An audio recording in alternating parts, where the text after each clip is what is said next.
Vous, quelles sont donc les déclarations qu'a fait Hazrat Mirza Ghulam Ahmad lorsqu'il s'est dit, ça aussi c'est une grosse histoire que l'on nous ramène toujours en paquet cadeau, il s'est dit Messie, il s'est dit Mahdi, il s'est dit prophète de Dieu. Est-ce que vous pouvez nous synthétiser peut-être les revendications qu'a eu le Messie premier à l'Islam? Effectivement. Donc je vais commencer par sa naissance. Il est né le 13 février 1835. Puis il a vécu une vie comme tout le monde.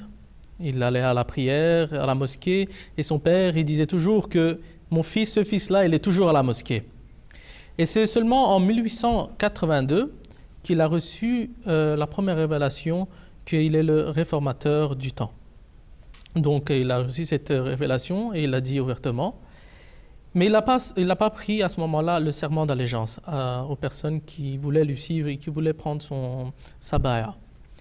C'est seulement le 23 mars 1889, à Ludhiana, une ville de l'Inde, qu'il a eu cette révélation que maintenant, il peut prendre le serment d'allégeance. Et c'est à ce moment-là, comme j'ai dit, le 23 mars 1889, qu'il y a eu la première baya, le serment d'allégeance, et 40 personnes ont pu faire la baya, le serment d'allégeance sur sa main. Puis donc, comme vous avez dit, qu'il s'est proclamé Messie, Mahdi et prophète aussi. Ça, c'était aussi une preuve qu'il était de la part de Dieu, que s'il voulait vraiment acquérir tous les grands noms et les grands statuts du monde, il serait directement dit que je suis le prophète, je suis le Messie, je suis Mahdi. Mais non, regardez, lui, il n'a pas eu peur déjà de qu'est-ce que les gens vont dire. Il a attendu que Dieu lui donne la permission, comme on voit qu'il a attendu au moins 7 ans pour prendre le serment d'allégeance. Parce que la première révélation qu'il est le réformateur du temps, il l'a eu en 1882. Et le serment d'allégeance, on voit qu'il le prend le 23 mars 1889. Et ainsi de même, il s'est proclamé en 1890 qu'il est le Messie. Donc regardez, maintenant quelqu'un peut dire que c'est petit à petit, il a fait ses proclamations. Pourquoi il l'a fait petit à petit? Encore une fois, c'est parce que c'est une preuve de sa véracité. Parce qu'il ne voulait pas acquérir directement les grands statuts. C'est tant que Dieu ne lui a pas dit que tu es le Messie et tu es le Mahdi, tu es prophète, jusqu'à ce moment-là, il ne s'est pas proclamé ouvertement. Donc, il s'est proclamé en 1890 qu'il est le Messie. Et puis, peu après, il a eu des révélations par Dieu que, en réalité, à la fin des temps, le Messie et le Mahdi, ça allait être 2 noms pour une seule personne. Donc, tu es aussi le Mahdi. Donc, c'est peu après, en 1891, qu'il s'est proclamé être le Mahdi. Pour lui, c'était clair que c'est un prophète de Dieu depuis le début. Quand il s'est proclamé être le Messie Mahdi, il savait qu'il était prophète de Dieu.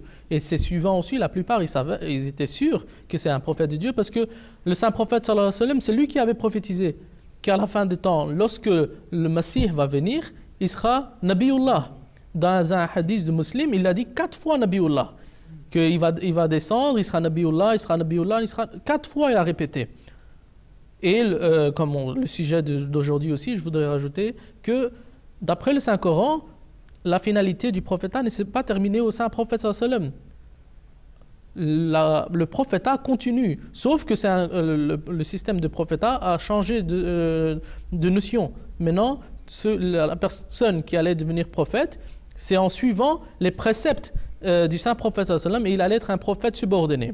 Et c'est de cette manière qu'il est prophète, Hazrat Mirza Ghulam Ahmad, le fondateur de la communauté musulmane ahmadiyya. Et puis après, lorsqu'il a entendu que certains de ses suivants, des membres de la communauté, ils doutent sur ce fait, est-ce qu'il est prophète ou est-ce qu'il n'est pas prophète? C'est en 1901 qu'il a écrit un livre et il a dit ouvertement que je suis prophète de Dieu, et il a dit que j'entends dire qu'il y a des membres de ma communauté qui doutent sur ce fait. Donc, c'est à ce moment-là, pour enlever le doute de quelques membres de la communauté, il a écrit un livre, et là-dedans, il a ouvertement déclaré qu'il est prophète de Dieu. Alors que certains, comme j'ai dit, ce n'est pas tout le monde qui doutait, c'était seulement une petite partie qui doutait.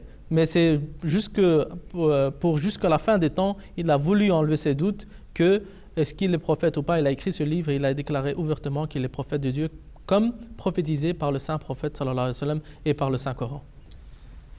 Là, on a pu entendre un petit air belge dans cette réponse. Alors, je vais